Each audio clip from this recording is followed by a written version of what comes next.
Hi అండి. మునగాకు పొడి అయితే చేశానండి. ఇందులో 2 రకాల కారం పొడులు అయితే చేశానండి. టేస్ట్ అయితే బాగుందండి. మునగాకునైతే ముందు రోజే కడుక్కొని మంచిగా ఆకులన్నీ తీసుకొని అయితే నేనైతే ఇలా ఆరపెట్టుకున్నానండి. ఆరపెట్టుకున్నాక కడాయి పెట్టుకొని కొంచెం ఆయిల్ యాడ్ చేసుకొని ఈ మునగాకుని అనేది ఫ్రై చేయండి. అలా చేయడం వల్ల టేస్ట్ బాగుంటుందటండి. నాకు ఆ విషయం తెలియక నేనైతే నార్మల్గా ఫ్రై చేస్తానండి.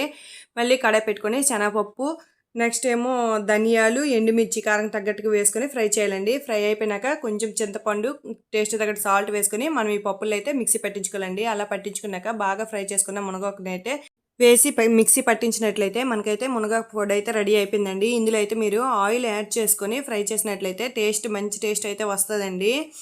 నెక్స్ట్ ఈ కారం పొడిని ఎలా యూజ్ చేసుకోవాలి, రైస్లోకైనా నెక్స్ట్ దోశ పైన ఇడ్లీకైనా చాలా బెస్ట్ అని చెప్పొచ్చండి. ఇలా ఆయిల్ యూజ్ చేసుకోవచ్చు నెక్స్ట్ అనేసి అయితే నేను అయితే ఆయిల్ వేయలేదండి. మీరు నా అలా చేయకండి, మీరైతే వేసుకోండి ఆయిల్.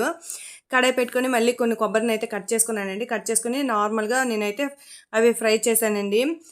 మనకి పొడి పొడిగా రావాలనుకుంటే బాగా కొబ్బరిని అయితే ఫ్రై చేసుకోండి. నేనైతే నార్మల్గా ఫ్రై చేసుకుని అందులో టేస్ట్ తగ్గట్టు సాల్ట్, కారం తగ్గట్టుగా ఎండుమిర్చి వేసి మిక్సీ పట్టించానండి. మిక్సీ పట్టించినాక కొంచెం తడిగా అనిపించిందండి. అంటే మనం కొబ్బరిని బాగా ఫ్రై చేసినట్లయితే మనకి పొడిలా వస్తుందండి.